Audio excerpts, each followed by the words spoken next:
जैसे ही विष्णु भगवान अपने वास्तविक स्वरूप में आए और वृंदा के श्राप से वह पत्थर के हो गए। एक मैं निवेदन करती हूँ, आप जब भी सांध्यकालीन तुलसी में दिया लगाते हो तो उतनी देर भगवान नारायण एक पांव पे खड़े रहते हैं। तो कृपया करके भगवान की जो ज्योत लगाना है वो 1 घंटे 2 घंटे की लगाओ, पर जब तुलसी के समय आप जब ज्योत लगाओ तो बस सिर्फ तेल में या घी में डूब के ही लगाना चाहिए, इसके अलावा आपको नहीं लगाना। क्योंकि क्या होगा, जब तक तुलसी के क्यारी में भगवान की ज्योत जलती रहेगी, भगवान विष्णु जी अपने एक पैर पे खड़े रहेंगे। और साथ में तुलसी में जल प्रतिदिन डालें, पर तुलसी को स्पर्श बुधवार के दिन नहीं करना चाहिए और रविवार के दिन नहीं करना चाहिए। अब उसका कारण क्या है? एक समय की बात थी, मिथिला में जब पूजन अर्चन के लिए सीता माता तुलसी पत्र एकत्रित कर रही थी, तो उनके पल्लू से कुछ तुलसी की पत्ती पे हानि हुई और वो पत्ती सब की सब नीचे गिर गई। तो वो नीचे से जब उठा रही थी वह पत्तियां, तो उनको ये ज्ञात नहीं थी कि मेरी शुद्ध पत्ती कौन सी है और अशुद्ध पत्ती कौन सी है। इस करके जो माँ सीता जी ने जो तुलसी पत्र एकत्रित किया था, तो वह था रविवार का दिन। तो त्रेता युग से तुलसी को रविवार के दिन स्पर्श नहीं किया जाता है। अगर तुलसी दल आपको भोग के लिए आवश्यक हो रविवार को, तो एक दिन पूर्व आप उसको तोड़ के रखें।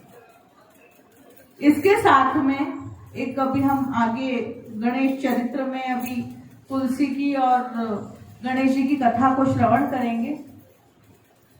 उसमें आपको पता चलेगा कि बुधवार के दिन तुलसी को क्यों नहीं स्पर्श किया जाता। हाँ, कुंवारी कन्याएं कर सकती है, कुंवारी कन्याओं को कोई दोष नहीं रहता। और जब तक हमको दोष किसी वस्तु का नहीं लगता, जब तक हमको उस बात का ज्ञान नहीं है। अगर किसी बाल्यावस्था में हमसे कुछ दोष होता है तो वो सब क्षय रहते हैं, पर हमको पता है कि झूठे हाथ से आरती नहीं करनी चाहिए, फिर भी हम करते हैं, तो वो दोष लगेगा। भगवान को जब भी आप भोग लगाएं तो पर्दा लगाएं, और बिना पर्दा लगाए आप भगवान को भोग लगाते हैं तो वो आपको दोष लगेगा। ऐसे बहुत सारे दोष हैं और दोष का निवारण भी है। वो दोष के निवारण भविष्य पुराण में बहुत अच्छे विस्तार रूप से दिए गए हैं। हम बात कर रहे थे अभी वृंदा की और भगवान विष्णु जी की। तो जब भगवान विष्णु जी पाषाण के हुए तो वह हुए शालिग्राम रूप में। तो तुलसी गमले में एक शालिग्राम की बटुकिया अवश्य रखनी चाहिए। कोई कोई नर्मदेश्वर भी रख देते हैं, कोई बात नहीं, वह रूप उनका हो जाएगा। जो पर वास्तविक रूप में जो शालिग्राम जी है, वास्तविक रूप में जो शालिग्राम जी है, जब हम उनको अगर खंडित करते हैं तो अंदर उसके चक्र बने हुए रहते हैं। और यह जो शालिग्राम जी की जो पाषाण है वो मुख्य रूप से गंडकी नदी में आपको प्राप्त होंगे, जो नेपाल में बह रही है। और गंडकी नदी में ऐसा वरदान है कि जब जब आप एक तुलसी दल इस प्रकार से छोड़ेंगे तो शालिग्राम जी पानी के बहाव से ऊपर आ जाएंगे और आपके हाथ में आएंगे। ऐसी वहां की विशेषता है। देखिए, नदियों की भी अपनी अपनी विशेषता है और समस्त घरों में समस्त तीर्थ जल होना अति आवश्यक है। गंगोत्री का जल, देखो गंगा जल पूरा है, पर गंगोत्री का जल अलग है, हरिद्वार का जल अलग है, और इसके साथ में प्रयाग क्षेत्र का जल अलग है, गंगा सागर का जल अलग है। तो गंगा माता को जब आप रखें तो इस प्रकार से अलग अलग कहीं से एकत्रित करें, कोई नहीं हो तो समस्त नदियों का जल आप अपने घर में अवश्य रखें। और साथ में सरस्वती माता का जल, वो आपको सिर्फ और सिर्फ बद्रीनाथ में ही मिलेगा, क्योंकि वहां पर सरस्वती माता लुप्त हो चुकी है। जमुना जी का जल, जमुनोत्री का हो तो अति उत्तम, नहीं तो वृंदावन से लिया। इसके साथ में अगर कोई जल आपके घर में होना चाहिए तो वो 5 प्रकार के जल आपके घर में देवज्ञ काल में आवश्यक रूप से लगते हैं। हमारे कर्म कांड के खंडों में यह आता है कि जब आप ये कलश स्थापना करते हैं तो इसमें 5 तरह का जल आवश्यक लगता है। समुद्र का, नदी का, कुएं का, तालाब का और बावड़ी का। इस प्रकार का जल आपको कलश में स्थापित करना चाहिए। और इसमें 5 पल्लव लगते हैं। अभी तो खैर व्यवस्था नहीं थी तो आम के पत्ते के साथ गुलर के पत्ते, पीपल के पत्ते, वट के पत्ते और नीम के पत्ते, इन प्रकार के 5 पल्लव होना इसमें आवश्यक है। कलश को स्थापना जब करेंगे आप तो देखिए कलश में अपने आप शक्ति आ जाती है। जो उसमें जो जल रखा रहता है तो वो आपके घर में, बहुत से के घर में इन्वर्टर होता है, तो इन्वर्टर क्या करता है, जब आपके घर में लाइट चली जाती है तो एक वो आधुनिक प्रकाश प्रदान करता है ना, तो आपके घर में किसी भी प्रकार की नकारात्मकता है, आपके घर में कलेश हो रहे हैं, झगड़े हो रहे हैं, तो इसको दूर करने का कार्य कौन करता है, कलश।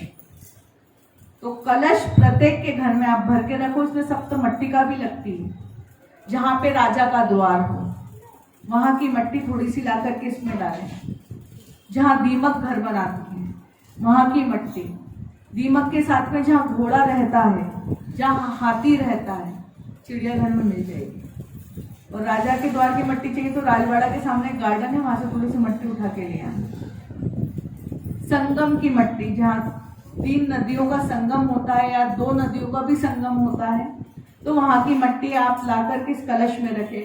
इसमें पंचरत्न भी डलते हैं, पुखराज, माणिक, हीरा, मूंगा, इस प्रकार से पंचरत्न भी इसमें डलते हैं। जब आप अगर इन सबका मिश्रित जल को, मट्टी को, रत्नों को अगर आप इस कलश में डालेंगे तो क्या होगा, आपके घर में कभी किसी प्रकार की नकारात्मक ऊर्जाएं नहीं आएंगी। हम थोड़े से जो भी कार्य करते हैं शास्त्र अनुसार करते हैं तो उसके जो फल रहते हैं तो वो फल भी पर्याप्त हमको सुख प्रदान करेंगे। आपको मैं शालिग्राम की कथा श्रवण करवा रही हूँ। तो शालिग्राम में भगवान तुलसी के साथ में रखना चाहिए, क्योंकि क्या होता है जब देवउठनी एकादशी आती है ना तो शालिग्राम जी और तुलसी का विवाह होता है, जालंधर के साथ नहीं होता। अब जालंधर की मृत्यु हो गई और यहाँ पर जो लक्ष्मी माता थी, लक्ष्मी माता ने वृंदा से आग्रह किया कि हे वृंदा देवी, तुम्हारे श्राप से जो मेरे स्वामी हैं वह पाषाण के हो गए हैं, कृपया करके अपना श्राप वापस लो, नहीं तो यह जो सृष्टि चल रही है, सृष्टि पूरी की पूरी शिथिल हो जाएगी। ना यहाँ पर किसी प्रकार से पशु पक्षी कोई भी सांस नहीं ले पाएंगे, अग्नि भी रुक जाएगी। कृपया करके आप ऐसा अपना श्राप वापस रखो। और हाँ, लक्ष्मी जी के आग्रह पर वृंदा देवी ने अपना श्राप वापस लिया और कहती हैं कि देखो, आपके कारण मेरा यह सतीत्व खंडित हुआ, तो अब मेरा इस जीवन जीने का कोई अर्थ नहीं रहा, तो मैं भी अपने आप को भस्म करती हूँ। तो वहां पर वृंदा देवी ने अपने आप को, स्वयं को योगाग्नि प्रकट करके भस्म किया और जहाँ पे उनकी राख गिरी थी वहीं पे तुलसी के जो छोटे छोटे वृक्ष हैं वो उत्पन्न हुए। अब जब भगवान शालिग्राम का रूप आया था तो वहीं पर उनको स्थापित किया गया, तो उसी दिन से क्रम प्रारंभ हुआ। हम प्रत्येक देवउठनी एकादशी के दिन माँ वृंदा की और शालिग्राम जी का विवाह करते हैं। बोलते हैं कि वृंदा देवी का जन्म जो है वो आषाढ़ मास में हुआ। अब देखो, जो अपनी मंजरी गिरी रहती है तुलसी की, तो भी छोटे छोटे पौधे उगते हैं। जब जैसे ही वृंदा देवी वयस्क हुई, बड़ी हुई, तो उसमें मंजरी आने लगती है। मंजरी के जब दाने गिरते हैं तो उसके बाद अभी आषाढ़ में ही पौधे उगते हैं। जब देखिए जैसे ही मंजरी आ जाए तो माँ तुलसी को लाल प्रकार की कोई वस्त्र हो या चुन्नी हो ढाक देना चाहिए, क्योंकि वो भी स्त्री है। और उनके बाद उनका विवाह करके तुलसी के पौधे को नवंबर के महीने में किसी मंदिर वगैरह में या तो कहीं ठंडा कर देना चाहिए, पर अपने घर में 4 महीने के लिए आप जरूर तुलसी को रखें, तुलसी का करें। देखो आप भगवान के लिए करेंगे तो भगवान आपके लिए करेंगे। प्रकार से युद्ध खंड में हम श्री भगवान के और जालंधर के युद्ध को यहीं पे विश्राम करते हुए हम बात करते हैं शंखचूड़ की कथा की। भगवान की कृपा से समुद्र देवता को एक पुत्र उत्पन्न हुआ। उसका पालन पोषण ब्रह्मा जी ने करा। उसका नाम था शंख। देखिए जो शंख है लक्ष्मी जी का भाई है। देखिए जितनी भी ये सीप और ये जीव जल जंतु है ये सब के सब लक्ष्मी जी के भाई बहन हैं।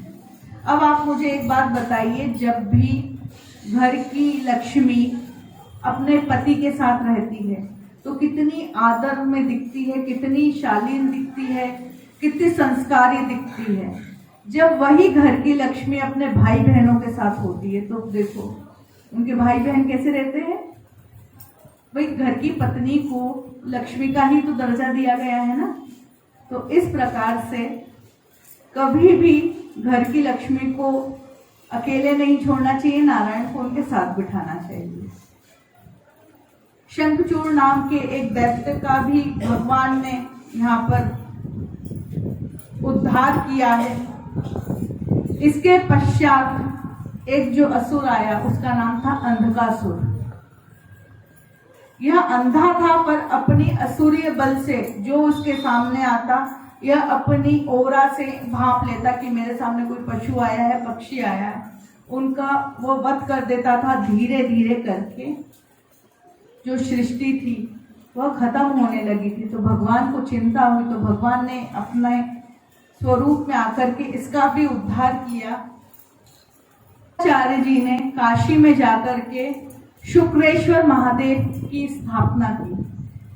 जिस प्रकार से अवंतिका क्षेत्र में इतने 84 महादेव है ना, ऐसे ही अनेक महादेव काशी नगरी में भी है। काशी नगरी में एक तिंदभांडकेश्वर नाम के लिंग है जो प्रति वर्ष मकर संक्रांति के समय तिल भर भरते हैं और कहते हैं कि जब यह शिवलिंग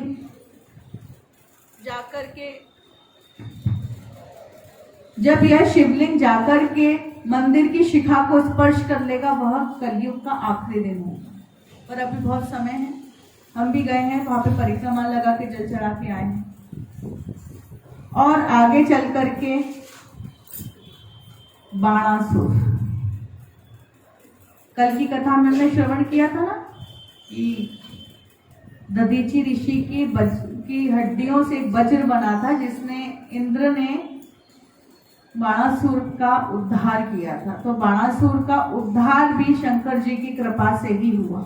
अब मैं आपको एक बात बता दूं, जितने भी असुर हुए हैं ये हिरण्याक्ष, हिरण्यकश्यपु, रावण, कुंभकर्ण और शिशुपाल और दंतवक्र के अलावा जितने भी असुर हुए हैं सबका उद्धार शंकर भगवान के द्वारा ही संभव हुआ है। क्योंकि भगवान शंकर जी क्या है, संहार करता है। भगवान नारायण कौन है, भगवान नारायण पालन करता है और सृष्टिकर्ता कौन है, ब्रह्मा जी। तो जितने भी असुर हुए हैं तो सबका उद्धार शंकर जी के द्वारा किया गया। अब यहाँ पर बाणासुर